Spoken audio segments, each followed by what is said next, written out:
할렐루야. 네, 잘 나오셨습니다. 네, 저녁 때 또다시 모여서 하나님 말씀 이렇게 상고하게 되니까요.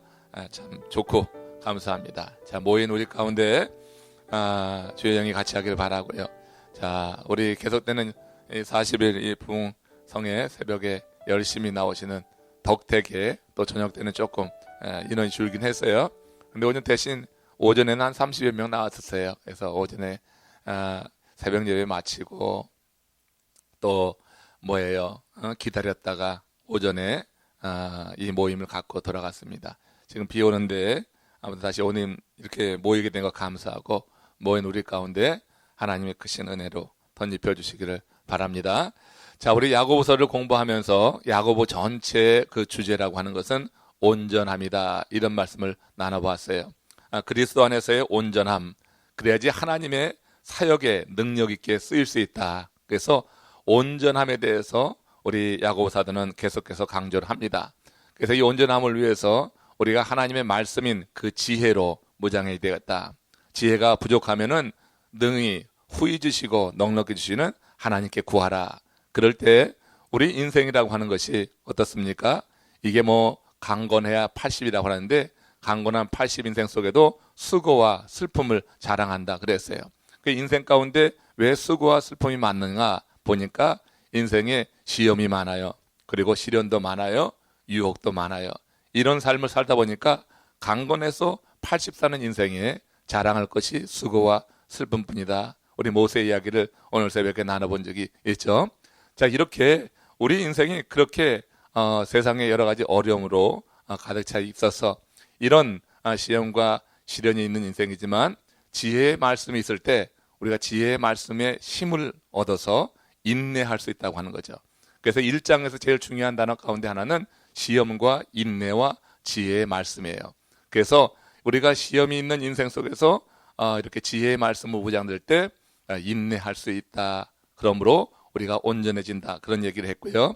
2장에서는 행함 있는 믿음을 강조하는 거죠.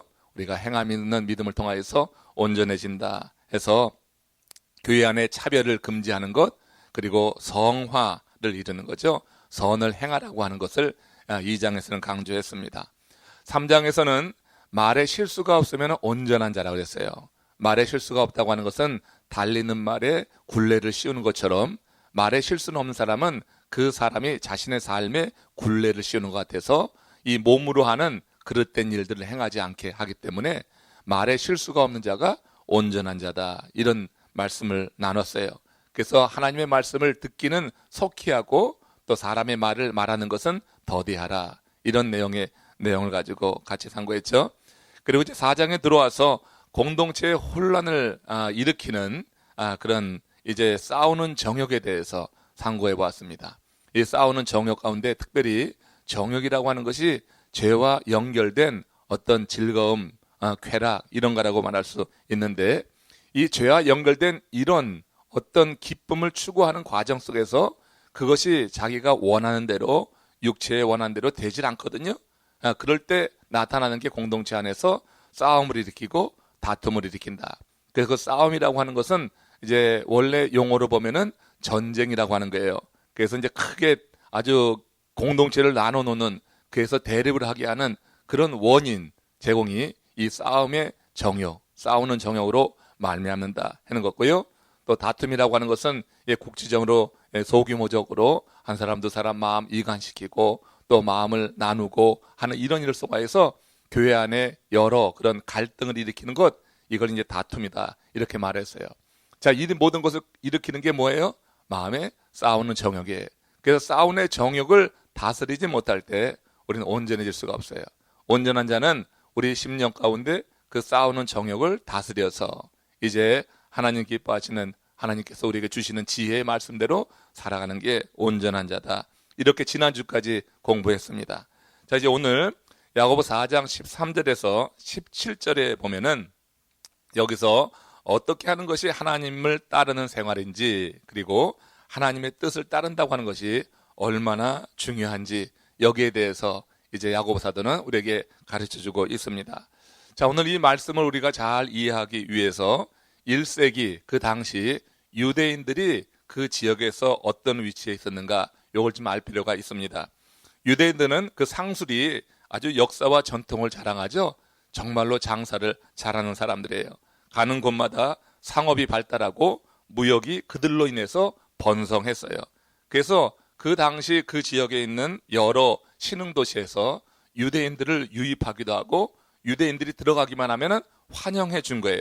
조건 없이 환영하고 우대하는 그런 풍토가 있었어요. 왜? 유대인들이 들어가면 장사를 잘하는 거예요. 아무튼 유대인들이 들어가면은 그 지역이 살아나는 거예요. 이 상업이 살아나는 거예요. 그러니까 유대인들이 환영받고 유대인들은 그런 환영을 받으면서 여러 마을로 들어가고 도시로 들어가면서 그들은 그들의 그 특기, 그런 장점을 살려서 그 도시를 일으켜 세우는데 크게 일조를 했다고 하는 것입니다. 그래서 이 유대인들이 끊임없이 그렇게 새 도시를 찾아가면서 무역의 범위를 확대하고 나가고 있었다고 하는 거죠. 이런 시대적 상황 속에서 이제 본문을 이해하면은 조금 이해하는데 도움이 되는 거예요. 그래서 이제 본문 야고보 4장 13절에 있는 말씀은 이런 상황 속에서 나온 말씀이에요. 함께 읽겠습니다. 들으라, 너희 중에 말하기를 오늘이나 내일이나 우리가 어떤 도시에 가서 거기서 1년을 머물며 장사하여 이익을 보리라 하는 자들아. 자, 여러분, 이거 여러분 혹시 여러분들이 이렇게 말하고 다니지 않았나? 과거에요? 한번 생각을 해봐요. 나는 미국 가서, 난 뭐 브라질 가서 그래. 아니면 나는 남미에 가서 내가 뭐 하기만 하면 잘 될 거야. 뭐 이런 생각 안 했어요? 우리 목사님들 같은 경우에는 내가 어느 그 지역 가서 목회하면은 아마 그냥 대박을 터뜨리고요. 부흥을 일으킬 거야. 뭐 이런 생각도 할 수가 있는 거죠. 우리가 흔히 갖는 생각들이에요. 이민을 사는 우리들이 이민 와서 잘 살기를 원하잖아요. 이민 와서 한국에서 하던 일 말고 또 이민 와서 장사하는 일들이 많이 있는데 우리가 그런 마음 갖고 사실 시작은 하지 않습니까? 오늘이나 내일이나 내가 어떤 도시에 가서 거기서 1년만 머물면서 장사하면은 아주 크게 이익을 남기게 될 거야. 이런 생각들을 하고 장사하는 사람들. 이게 여러분 그 1세기 그 이스라엘 지역의 중동 지역에서 유대인들이 갖고 있는 그런 생각이었다고 하는 것을 우리가 이 말씀을 통해서 배우게 되는 거고요. 제가 이미 그 사정을 말씀을 드렸어요. 자, 그런데 이렇게 말하는 자들이 있는데 지금 야고보 사도는 앞에 뭐라 그랬어요? 들으라고 하는 거예요. 자, 뒤에 이렇게 말하는 사람들이 있어요. 자신감이 충천해가지고 나는 이제 1년만 장사하면은 내 돈을 벌 거야. 이렇게 말하는 그런 무리가 있는데 이에 대해서 야고보 사도가 들으라. 이 들으라고 하는 말이 기가 막힌 말이에요. 구약의 선지자들이 이제 하나님의 심판을 경고할 때는 항상 이 말이 먼저 나갔어요. 그러니까 죄로 관영한 세상을 보면서 우상을 섬긴다든지 하나님을 떠난 그런 공동체를 보면서 이 구약의 선지자들은 들으라고 하는 거예요. 무슨 얘기를 들으라고 하는 거예요? 하나님의 말씀을 들으라고 하는 거예요. 그래서 들으라고 하는 것은 굉장히 두려운 이야기가 되는 거예요. 그 다음에는 하나님의 심판이 선포됐기 때문에 들으라고 하는 얘기가 이렇게 주의를 환기시키는 그와 같은 경고의 말씀이라고 하는 거예요. 그러니까 뒤에서 이렇게 장사하는 사람들이 오늘이나 내일이나 어떤 도시에 가서 장사를 하든지 나는 크게 사업을 성공시킬 거야. 이렇게 말하는 자들이 뭔가 잘못되어 있다고 하는 것을 이제 들으라고 하는 거죠. 그것이 하나님의 뜻과 맞지 않는다고 하는 것을 염두에 두고 하는 말이죠. 그런 걸 전제로 하는 얘기예요. 그러니까 들으라. 그 다음에 그들이 하는 이런 태도에 대해서, 삶의 방식에 대해서 이제 야고보 사도가 경고하는 말씀. 오늘 우리가 좀 함께 들어야지 되겠어요. 여러분, 장사해서 돈을 벌겠다는 계획, 뭐가 잘못됐어요, 세상에? 그 잘못된 거 없잖아요. 우리가 비즈니스를 하려고 하면은 소위 말해서 사업 계획 세우는 거 아닙니까? 사업 계획 세우는 거 뭐가 잘못됐어요? 그거 당연한 거예요. 사업의 규모와 계획이 있어야지 시행착오도 좀 줄이고 사업을 통해서 이익을 남기고 하는 거니까 사업 계획을 세운다고 하는 게 하등 잘못된 게 아니에요. 아니, 우리 목회하는 우리들도 연말이 되면은 목회실에서 뭘 세워요? 목회 계획을 세운단 말이에요. 내년에 어떻게 목회 방향을 정하고 나갈 것인가? 예배는 어떻게 하고 교육은 어떻게 하고 구제, 영성 훈련, 선교를 어떻게 할 것인가? 이런 계획을 그래도 나름대로 세운다고요.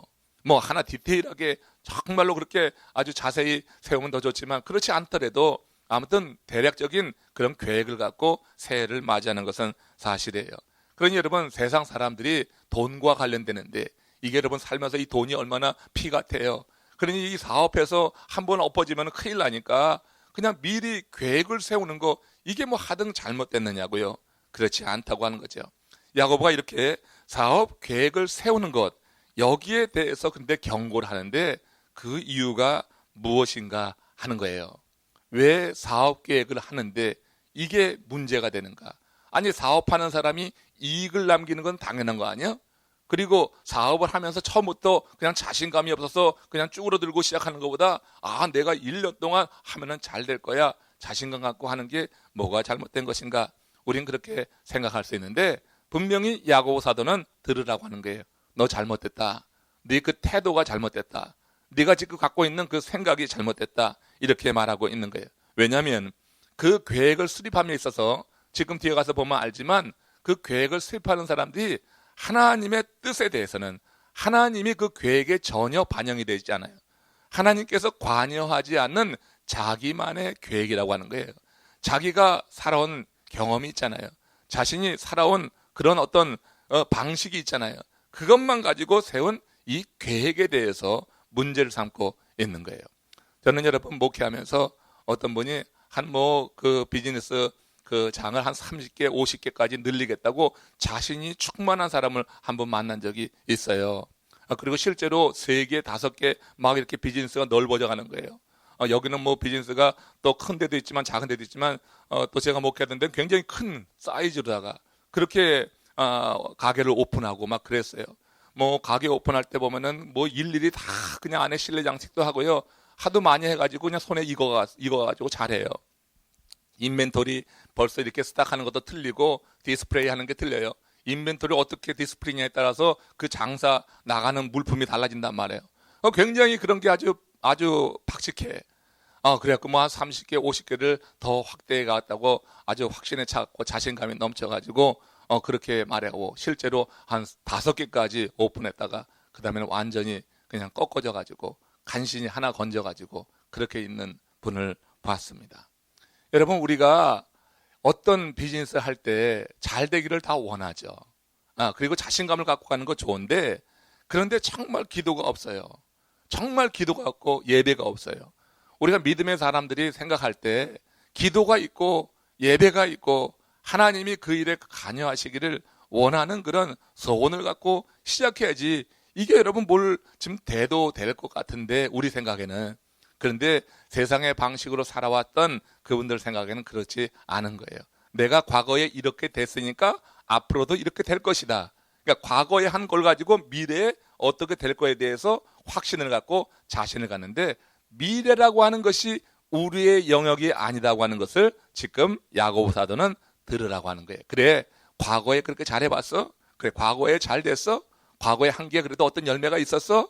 자, 그것 가지고 미래가 이렇게 될 것이라고 장담하고 내가 과거에 얻었던 그런 경험을 가지고 미래에도 똑같이 적용하면 될 것이라고 하는 그와 같은 자신감, 지나친 자신감에 대해서 지금 들으라고 하는 거예요. 여러분 과거는 지나온 시간으로 자기가 살아온 시간이 될 수 있어요. 그렇지만 여러분 미래는 우리가 장담을 못하는 시간이에요. 미래는 하나님의 영역이지 내 영역이 아니에요. 지나온 과거는 내가 지나왔으니까 내가 살아온 영역이 될 수도 있어요. 하지만 여러분 오늘 이 시간 이후에 1시간 이후에 하루 이후 한 달 1년 이후에 그 미래는 철저히 하나님의 영역이지 우리 영역이 아니라고 하는 거예요. 내가 과거에 살아왔던 그 방식대로 하면 똑같이 잘 될 거야 이렇게 말하는 것은 굉장히 오만한 생각이라고 하는 거예요. 그 미래의 그 시간에 대해서 자기가 어떻게 컨트롤하고 미래의 그 시간을 내가 의도하는 대로 생각하는 대로 그렇게 펼쳐질 것이라고 이렇게 생각하는 것이 하나님 앞에서 대단히 교만한 이야기라고 하는 거예요. 그걸 들으라고 하는 거예요. 그러니까 과거에 사업 잘했어요. 잘할 수도 있었고 잘했어요. 그러나 미래는 네가 생각하는 것 같이 그렇게 꼭 된다고 보장할 수 없는데 어찌 그렇게 확신하느냐 이 얘기예요. 들으라. 네의 미래는 내 손에 있는 것이지 네 손에 있는 것이 아니다. 미래의 시간은 철저히 하나님께 있는 거고요. 미래의 그 시간은 오직 하나님이 통제하시고 하나님이 관리하시는 시간이지 우리의 시간이 아니다. 이 부분에 대해서 지금 야고보 사도는 들으라고 하는 거예요. 그러니까 지나친 그 자신감, 하나님 없이 그냥 자기가 할 수 있다고 하는 그 지나친 자신감과 더불어서 시간에 대해서 자신이 시간을 매니지하고 그 컨트롤할 수 있다고 하는 이와 같은 오만한 생각에 대해서 들으라. 그 미래의 시간은 네 시간이 아닐 수 있다고 하는 거예요.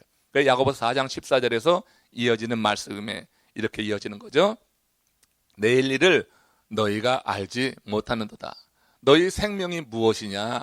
너희는 잠깐 보이다가 없어지는 안개니라.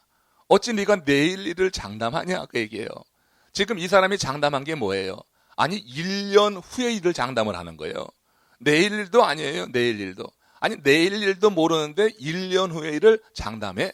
그것도 하나님도 없이 자기가 살아온 경험만 가지고 1년 후의 일을 장담해?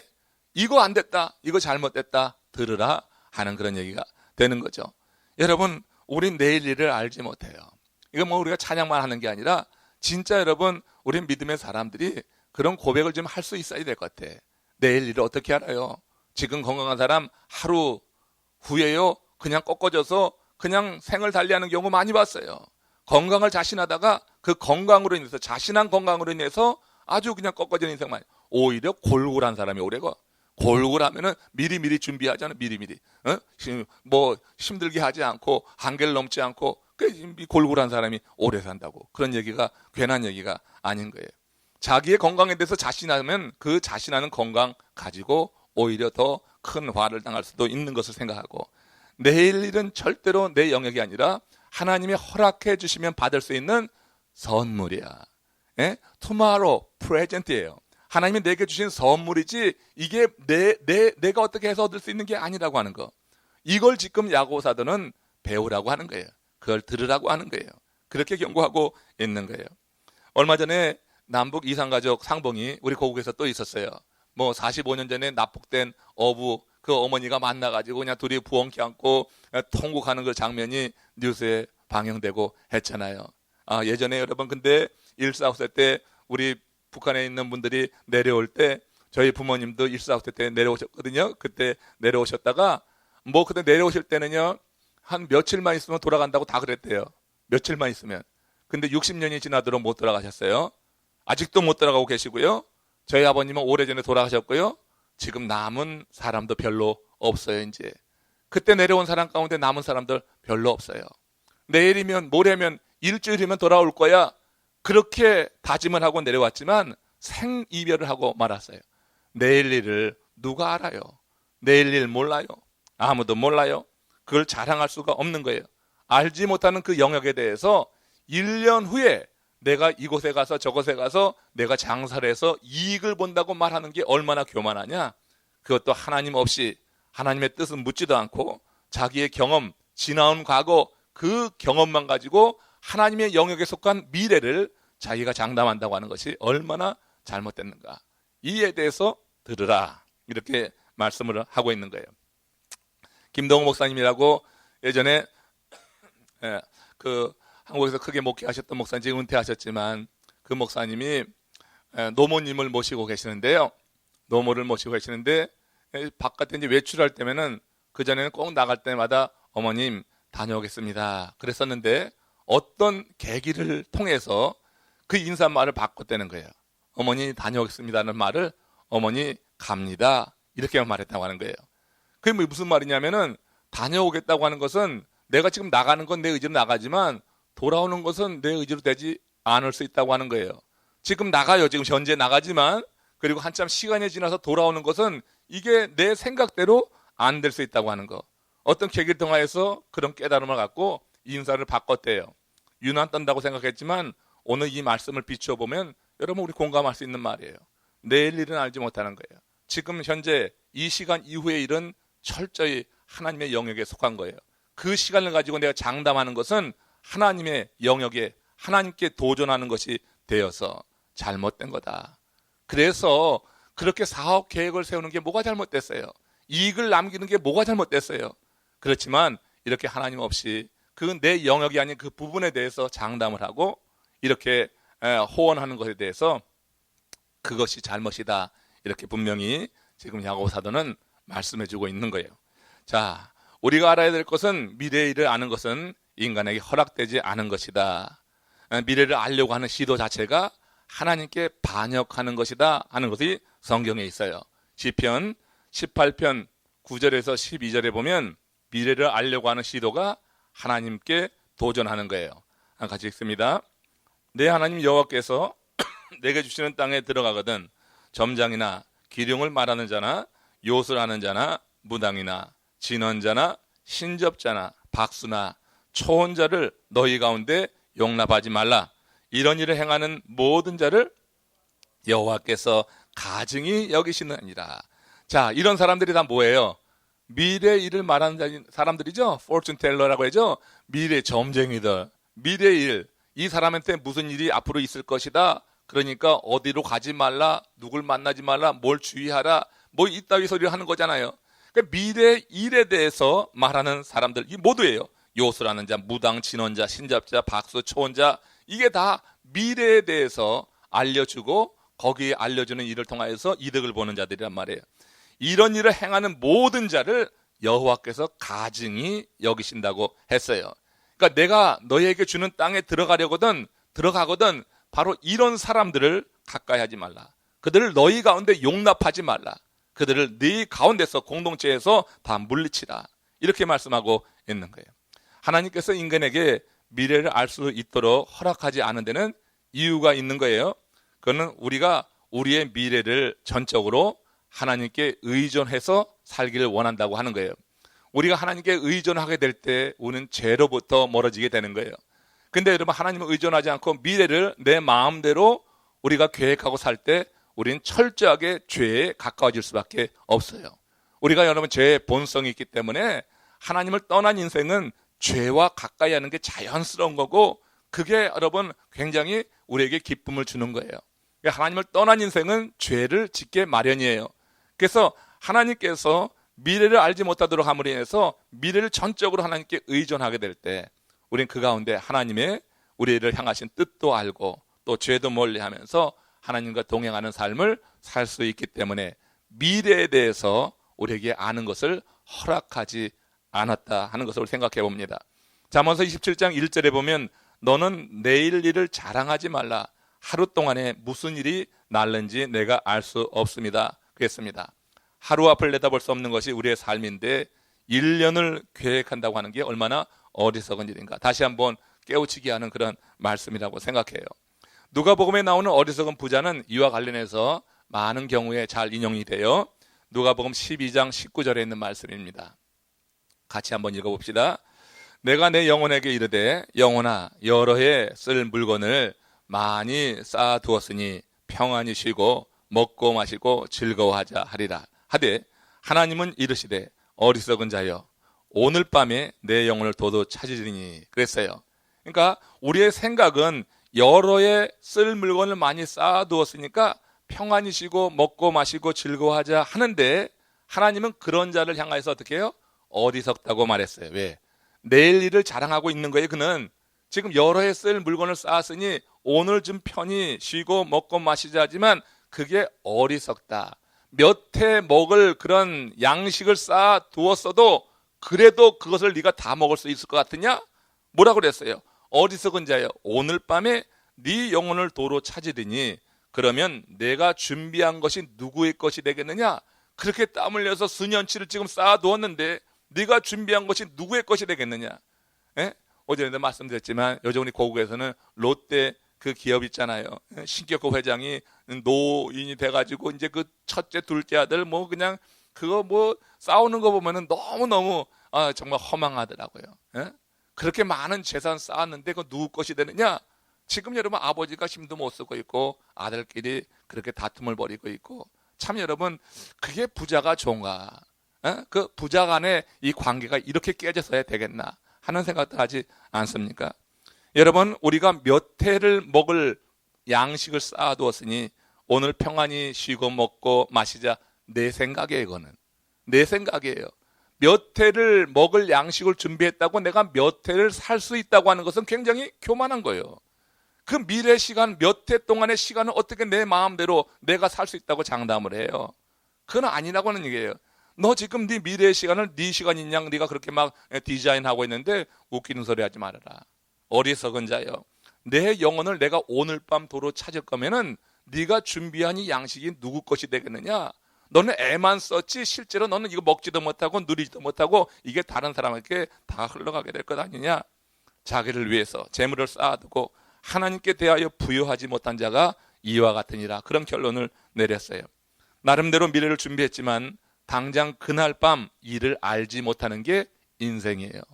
나름대로 열심히 일해보았지만 그러나 여러분 하루 뒤에 일을 알지 못하고 그렇게 어리석은 선택을 하는 게 우리들이다. 이런 거를 들으라, 깨달으라.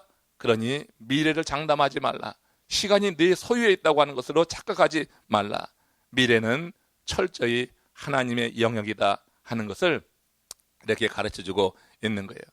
인생이라 아무리 길다 해도 하나님 앞에 조명해 볼 때 그것은 안개와 같다. 지금 이제 야고보 사도가 그렇게 말을 했죠.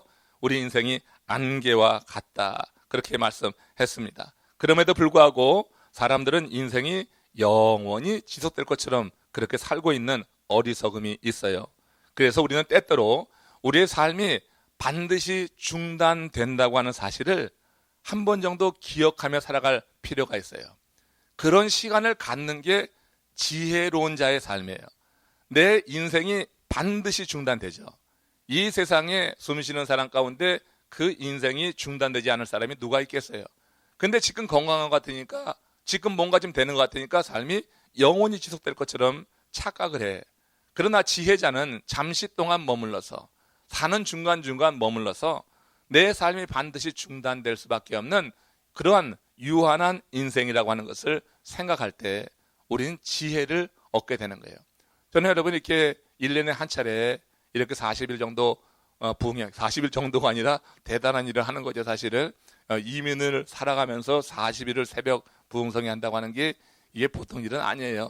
근데 이 기간이 좋은 것이 참 우리 연약함, 우리 인생을 생각하고요. 그리고 하나님의 주권에 대해서 생각하고요. 하나님의 섭리에 대해서 생각하면서 보내기 때문에 이런 시간이 참 유익한 거다 생각이 듭니다. 우리의 인생이 영원하지 않고요. 반드시 중단될 때가 온다는 사실을 한 번 정도 살면서 생각한다고 하는 것은 그 인생을 좀 더 질적으로 낫게 만들어가게 될 거라고 하는 거예요. 우리 인생을 바라보는 시선과 삶의 태도가 정말 달라질 거예요. 내 인생은 절대 계속해서 영원히 가지 않아요. 마지막 순간 반드시 옵니다. 성경은 이와 같이 허무한 인생을 풀의 꽃과 같다, 그림자와 같다 이렇게 말했고 야고보 사도는 안개 같다 그랬어요.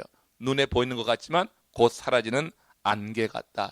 그런데 이 세상의 시인 가운데 이재무 시인은 남겨진 가을이라고 하는 시에서 시간의 그 흐름에 대해서 이렇게 또 시적으로 표현했더라고요. 움켜진 손 안에 모래알처럼 시간이 새고 있다. 집착이란 이처럼 허망한 것이다. 아, 이렇게 숨이 차. 사소한 바람에도 몸이 아픈데 구멍난 조롱박으로 퍼올리는 물처럼 시간이 새고 있다. 우리의 시간이 샌다. 모래를 내 손으로 움켜 잡는다고 모래가 다 잡히는 게 아니잖아요. 이 손가락으로 다 새나가고 있잖아요. 집착이라고 하는 것이 이렇처럼 허망한 것이다.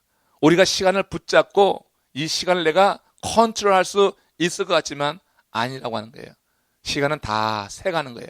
이리저리 빠져나가는 거예요.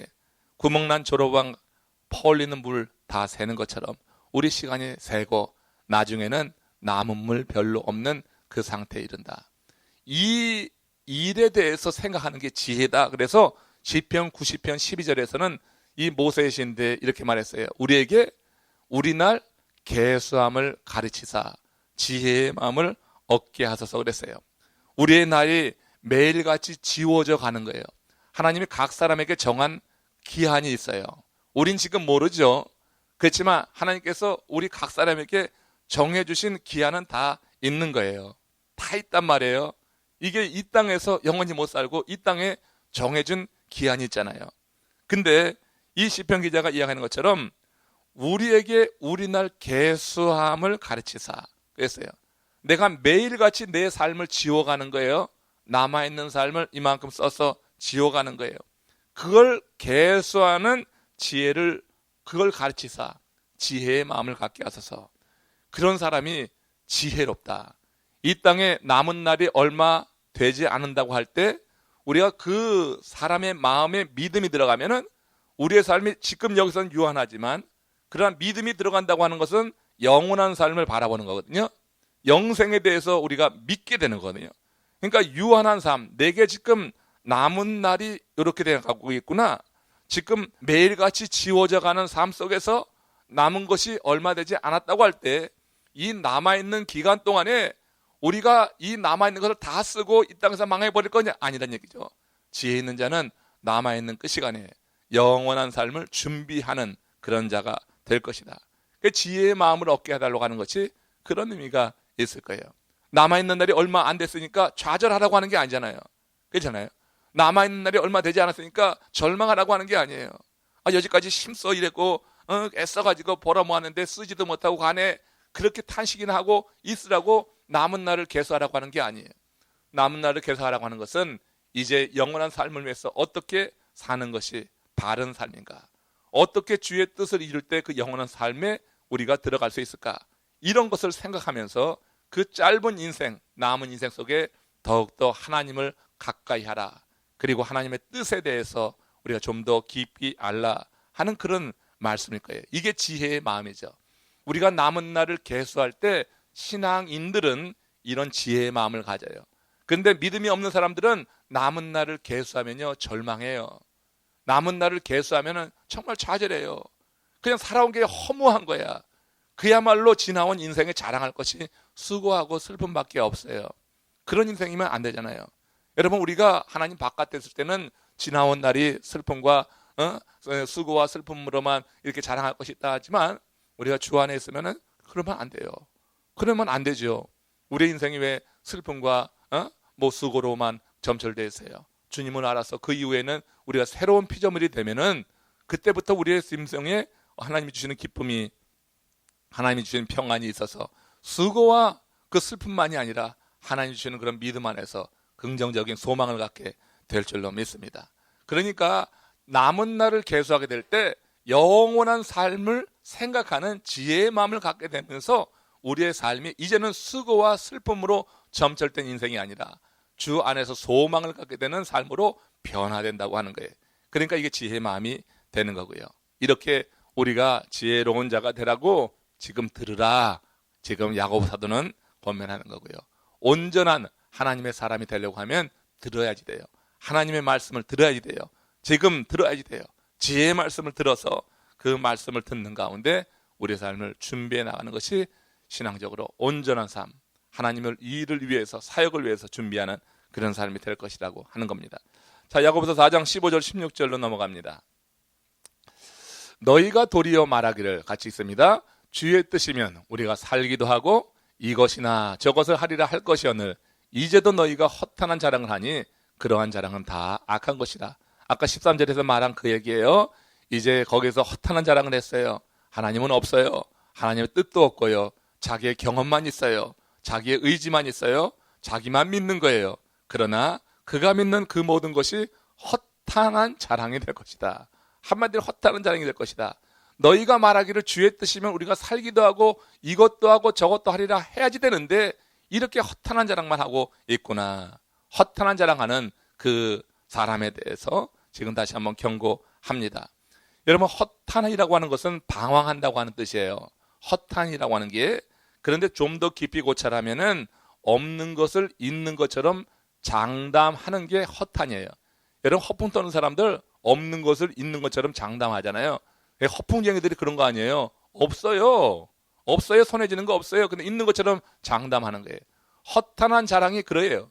지금 이곳 가갖고 저곳 가갖고 1년만 거하면은 거기서 1년만 유하면은 이익을 내라고 하는 것, 이게 허탄한 자랑이라고 하는 거예요. 그 미래 시간이 자기에게 있지 않는데 자기가 소유한 것처럼 여기고 전제로 해서 이익을 남긴다고 하는 그것이 얼마나 허탄한 자랑이냐. 실체가 없는 거예요. 없는 것을 있는 것처럼 장담만 하고 있는 거예요. 여러분, 그럼 우리 믿음의 사람들은 어때요? 우리 믿음의 사람들도 없는 것을 있는 것처럼 믿잖아요. 그렇잖아. 히브리서에서 히브리 기자가 얘기하는 게 그거 아니에요. 믿음은 바라는 것들의 실상이다. 내가 지금 바라고 있지만 없는 거야. 지금 현재는 없지만 미래에 내가 바라고 있는 것, 그 바라고 있는 것을 내가 현재 믿는 거잖아요. 지금은 없어요. 그렇지만 여러분, 이렇게 이곳저곳 다니면서 장사해서 1년만 있으면 이익을 남긴다고 하는 사람과 틀린 게 뭐냐면, 그런 자기의 신념을 가지고 미래를 장담하는 거예요. 과거의 경험을 가지고 미래를 장담하는 거예요. 그러나 우리는 이게 뭐예요? 믿음의 증거로서, 그렇잖아요. 보이지 않는 것을 믿는 믿음을 갖는 거예요. 믿음으로 이렇게 미래, 지금 아직 내가 현재 갖고 있지 않지만 미래에 될 일로 믿는 것을 비전이라고 말해요. 그런데 자기의 신념을 가지고 과거의 경험을 가지고 미래에 어떻게 될 것이라고 하는 것을 허풍이라고 하는 거예요. 그게 이제 허탄한 자랑이 되는 거예요. 그러나 여러분, 우리 믿음의 사람들은 하나님이 주시는 말씀 안에서 우리가 비전을 갖고, 현재는 지금 없어. 그렇지만 미래에 될 것을 현재 어떻게 내가 지금 믿는 거죠. 그 마음에 그런 비전이 있죠. 청사진이 있죠. 그래서 이 청사진을 갖고 있는 사람은 살면서 이 미래를 향하여 나갈 때, 그 하나님이 약속하신 그 지점까지 나갈 때 중간중간 어려운 일이 많이 있잖아요. 그래서 이 어려운 일을 만날 때 절대 좌절하지 않는 사람이 비전 갖고 있는 사람이에요. 믿음으로 말미암은 비전을 갖고 있는 사람은 중간중간 어려움 만나도 좌절치 않아요. 하나님이 심어주신 생각이라고 하는 믿음이 확고해. 하나님이 주신 그런 비전이요, 꿈이라고 하는 것이 확고하기 때문에 중간중간 어려움 만나도 요셉처럼 무너지지 않는 거예요. 요셉이 얼마나 많은 어려움을 겪었어요. 예? 팔려가고 또 무고하게, 예? 그렇게 성추행범으로 추락하고, 그러지만 요셉이 좌절하지 않았어요. 요셉은 계속해서 하나님과 동행했어요. 하나님 주신 꿈을 마음에 갖고 있었어요. 아직 이루어지지 않았어요. 근데 하나님 주신 마음의 꿈을, 비전을 끝까지 갖고 있다 보니까 이렇게 엄청난 일을 겪으면서도 어떻게 해요? 계속해서 비전을 같이 간 거예요. 그러다 보니까 어느 때 하나님이 원래 오래전에 주었던 그 꿈이 미래에 가서 현실로 다가오게 된 거죠. 여러분, 미래, 지금 현재는 되지 않았어. 그러나 미래에 될 일에 대해서 현재 내가 믿음으로 갖고 꿈을 꾸고 있는 것, 이건 믿음이에요. 그러나 이런 과거의 경험만 가지고, 자기 개인적인 경험을 가지고 미래에 이렇게 될 것이라고 하는 것은 장담이요, 그게 허풍이요. 내 경험을 가지고 미래를 장담하는 거, 이거 하나님이 원치 않는 허탄한 일이라고 하는 거예요. 허탄한 자랑을 하는데 그게 허탄한 자랑으로 끝난 게 아니라 그러한 자랑은 다 악한 것이다. 하나님 앞에 악한 것이라고 하는 거예요. 과거의 경험을 가지고 미래를 장담하지 마세요.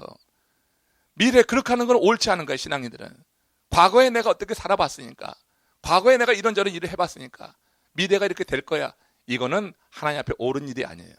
그러나 여러분, 미래에 될 일에 대해서 지금 내가 현재 기도하면서 말씀을 통하여서 받은 비전을 갖고 그것을 바라본다고 하면 그거는 장담이 아니고 허풍이 아니고 그걸 말해서 비전이라고 하는 거예요. 차이는 뭐예요? 우리가 과거의 경험만 가지고 미래를 장담할 때 중간중간 어려우면요, 이 사람들 좌절해요. 다 좌절해요. 이 실체가 없어. 그러나 우리는 과거의 미래를 현재 내가 갖고 있으면 실체로 느끼는 거야. 현재 되지는 않았지만 실체로 느끼기 때문에 어려움이 있어도 이겨나가. 그런데 자신의 경험만 가지고 미래를 장담하는 사람은 중간중간 찾아오는 어려움, 시련, 이 가운데 그냥 무너지고 절망하고 그리고 그저 엎어지고 만다고 하는 차이가 있다고 하는 거예요. 허탄한 자랑 하지 말라 얘기해요. 들으라, 그건 허탄한 자랑이다. 그건 더 나아가서 악한 것이다. 하나님 앞에 악한 것이다. 그러니 들으라, 돌이키라 하는 게 야고보 사도가 권하는 그런 말씀입니다.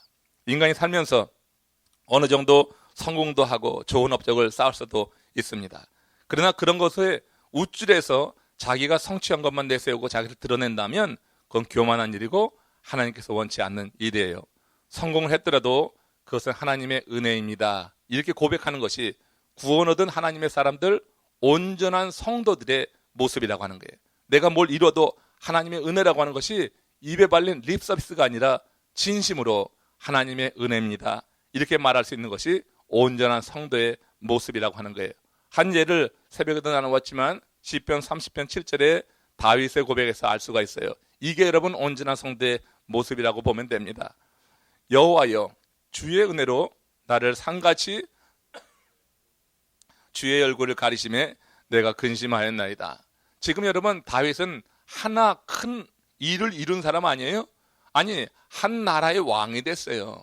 그 지역의 한 나라의 왕뿐만 아니라 그 지역의 모든 이방 족속이 두려워하는 그런 큰 업적을 이뤘어요. 이걸 지금 다윗은 산으로 표현했어요. 산. 자, 그랬잖아요. 근데 이 산을 이루는 것을 누가 이루었다고요? 주의 은혜로, 여호와여 주의 은혜로 나를 산같이 굳게 세우셨더니 높은 지위에 있게 됐어요. 이게 여러분 두 가지 의미가 있다고 새벽에 말씀드렸어요. 그러니까 우리가 이루는 어떤 업적, 내가 이루는 세상의 그런 어떤 성취, 이런 것을 말한 것과 함께 그 사람의 영적인 상태라고 보면 돼요. 산은 움직이지 않는 것의 대명사거든요. 그러니까 신앙이 요동하지 않는 그런 상태에 이른 것, 이것도 하나님의 은혜고, 자기가 왕이 돼서 임금이 돼서 한 나라를 통치하고 여러 나라로부터 조공도 받고 하는 그런 업적을 큰 산에 비유한 거예요. 이 산을 이룬 것, 이게 뭐예요? 주의 은혜였다고 하는 거예요. 그러니까 이렇게 주의 은혜를 왕이 돼서까지 말해요. 목동으로 있을 때뿐만 아니라 왕이 돼서도 이렇게 주의 은혜를 고백하는 다윗이 하나님의 마음에 합한 것은 너무나 당연한 일이 되는 거예요. 무언가 조금 이루면 우쭐한 게 인생들이에요. 그 다음부터는 이제 내 이름이 나와요. 내가 뭐 했다, 내가 뭐 했다. 아주 그런 거 많이 있잖아요. 교회에서도 뭐 조금 하는 일을 하면 내가 했다, 내가 했다. 그러니까 알아주길 원하죠. 인간의 마음이 그런데 그걸 때에 맞춰서 잘 알아주면은 참 신나서 잘하기도 하는데, 어리석은 목사가 그걸 못 알아줄 때는 실망도 하고 그런 게 사실인 것 같아요. 여러분, 목사가 못 알아줘도 여러분들 한 일에 대해서 하나님이 알아주시면은 그냥 기뻐할 수 있고요. 주님의 은혜입니다. 고백하시기를 바랍니다.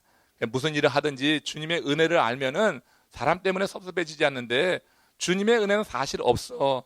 그래서 사람이 자꾸 인정해줘야지, 칭찬해줘야지. 그냥 물론 칭찬은 고래도 춤을 추게 한다고 하지만 너무 인간의 칭찬에 목매어 있으면요, 딱 시험에 들게 딱 맞는 사람이에요. 그래서는 안 돼요. 정말 하나님의 은혜입니다. 이렇게 고백하는 가운데 여러분들을 통하여서 하나님이 이루시는 여러 일들에 대해서 진정으로 감사할 수 있기를 주님의 이름으로 축원합니다.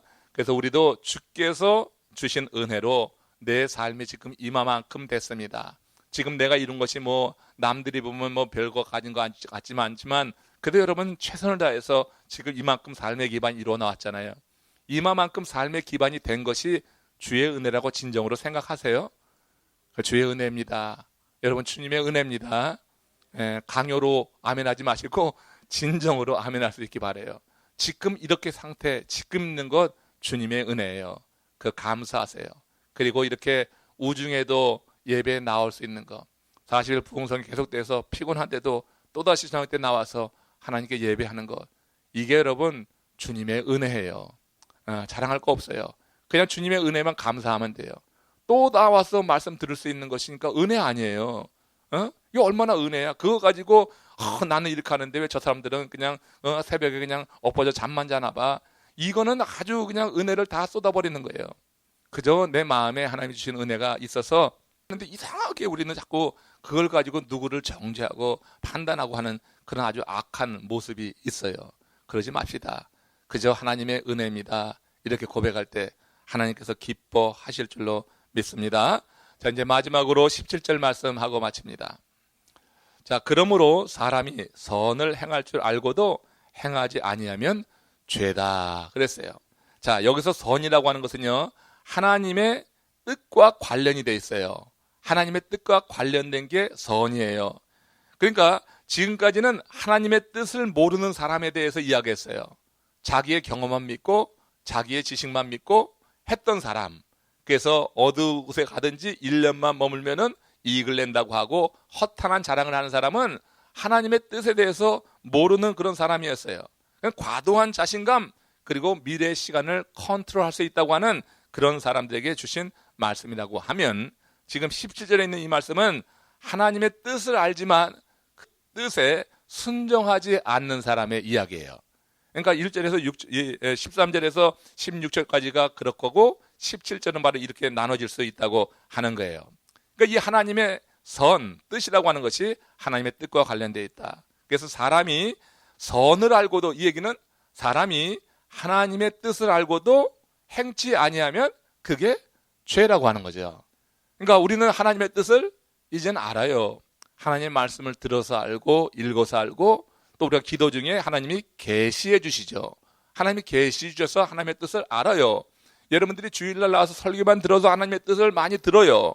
그리고 기도 중에 하나님은 계시해 주셔서 내가 원하는 것이 이거다 하는 그런 이제 순간을 허락해 주실 때 하나님의 뜻을 아는 거예요. 그러니까 이제는 어떻게 우리는 하나님의 뜻을 모른다고 말할 수가 없어요.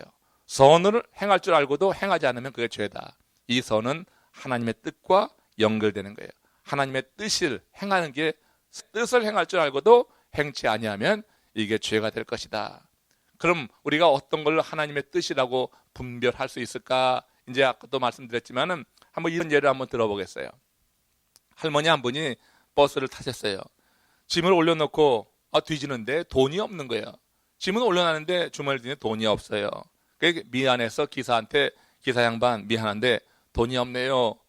그렇게 미안하다고 얘기를 하고 서 있는 거예요.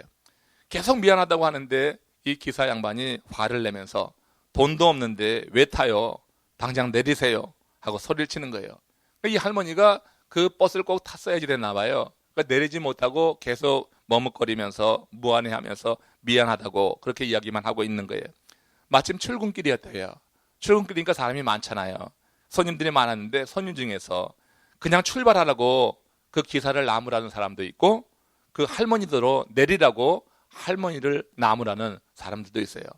거기에 있던 승객들이 둘로 나뉘게 된 거예요. 자, 그때 한 고등학생이 기사에게 다가가더니 자기 호주머니에서 10,000원권 지폐를 꺼내는 거예요. 그리고 그걸 전해주면서 하는 말입니다. 이걸로 할머니 차비하시고 또 이렇게 돈 없는 분 타시면 아까처럼 화내지 마시고요. 남은 돈으로 그분들 차비 주세요. 그 순간에 버스 안이 조용해지는 거예요. 그렇게 의견이 분분하다가 조용해지는 거예요. 기사는 말없이 차를 출발시켜 나갔다고 하는 거예요. 조용하게 한 것. 여러분 여기서 하나님의 뜻이 어디에 있을까요? 누가 하나님의 뜻을 행한 걸까요? 여러분 우리는 다 알아요. 정말 우리가 조금만 양심이 있다고 하면 이런 상황에서 하나님의 뜻은 어디에 있다, 누가 하나님의 뜻을 실현했다고 하는 것을 우린 여러분 다 지금 공감하고 동의하게 될 거예요. 우리가 하나님의 뜻에 대해서 참 불멸이 안 될 때가 있지만 우리 속의 양심과 성령은 어떤 케이스마다 우리가 어떻게 봉착하게 될 때 그걸 깨닫게 해준단 말이에요. 우리에게 여러분 하나님의 영이 있어요. 예수를 믿는 자는 하나님의 영이 우리 가운데 내재해 있어요. 이 성령이 우리로 하여금 뭐가 하나님의 뜻이다, 이런저런 상황 속에서 우리에게 깨닫게 해줘요. 그걸 깨닫게 해주는데 우리가 무시하는 것이지 몰라서 하는 게 아니에요. 그러면 깨닫게 해주는데 우리가 하지 않으면 뭐예요? 선을 알고도 행치 않는 게 되어서 이것이 하나님 앞에 죄가 된다고 하는 거예요. 오늘날 교회에 출석하고 있는 사람들 중에 말씀을 들을 뿐 행치 않는 이들이 많은 것은 하나님의 뜻을 행한다고 하는 것이 자기 자신에게 사실 상당히 부담이 될 수 있기 때문에 그걸 행치 않고 다니는 거예요. 교회는 다니지만 그러나 하나님 없이 사는 경우가 그래서 많은 거예요. 그는 하나님의 존재를 믿는다고 하지만 실제 그의 삶을 보면 그런 게 아니에요. 성경은 하나님 없는 것처럼 사는 사람들에게 이렇게 말씀합니다. 베드로후서 2장 21절 시작. 의의 도를 안 후에 받은 거룩한 명령을 저버리는 것보다 알지 못하는 것이 도리어 저희에게 나으니라. 선을 알고 그것을 행치 않는 것보다 아예 처음부터 선을 알지 못해서 망할 자로 남아있는 게 더 낫다. 여기서 해석할 수도 있을 겁니다. 의의 도를 안 후에 받은 명령을 저버리는 것보다 알지 못하는 것이 도리어 낫다. 육신의 치에서 마음껏 살기라도 하잖아요. 육신의 쾌락에도 아무리 짧아도 7, 80년 살면서 육신의 정욕대로대로 사는데 이거는 뭐 도를 받고 나니까 껄끄러움해갖고 이것도 안 되고 저것도 안 되고 애중간한 상태에 있다가 가는 것보다 오히려 나을 수 있다고 하는 게 될 겁니다. 많은 사람들이 영적인 지식을 가지고 있으면서 하나님의 뜻에 불순종하는 데는 이유가 있을 것입니다. 입으로는 하나님을 고백하지만 자신의 힘을 의지해서 인생을 살 수 있다고 하는 그런 자기 나름대로의 믿음이 있는 거예요. 입술로는 하나님을 고백해요. 그러나 내 인생은 내가 my way, 내 방식대로 살아갈 거야 하는 그런 믿음, 자기를 믿는 믿음이 더 강한 거예요. 마음대로 살아도 하나님께서 당장 벌하시는 것도 아니니까 일단 좋은 대로 지금은 마음대로 사는 거예요. 사람들이 하나님의 뜻을 행하지 않는 이유를 보면 하나님의 뜻을 행하기를 원치 않는 마음이 있는 거예요. 자유의지를 가지고 그렇게 행하는 거예요. 그러니까 자유의지를 가지고 그렇게 행하니까 그에 상응하는 심판은 그가 택한 게 되는 거예요. 결국 하나님의 뜻을 알고 행치 않는 것, 다시 말해서 선을 행할 줄 알고도 행치 않는 것, 이건 그래서 하나님 앞에서 죄가 되는 거다. 오늘 야고보 사도가 들려주는 말씀을 마음에 새길 수 있기를 바랍니다. 많은 경우에 많은 사람들이 장담 많이 합니다. 다시는 장담하지 말고 하나님의 뜻을 묻고 하나님의 뜻이 어디 있는지 그 뜻에 따라서 살아갈 수 있는 겸손함을 갖게 되는 것. 오늘 이 야고보 사도가 우리에게 전해주는 들으라 하는 이 한마디, 정말 들어야 될 것이 무엇인가, 오늘 하나님이 들려주시는 음성으로 우리 마음 가운데 들렸기를 주님의 이름으로 축원합니다.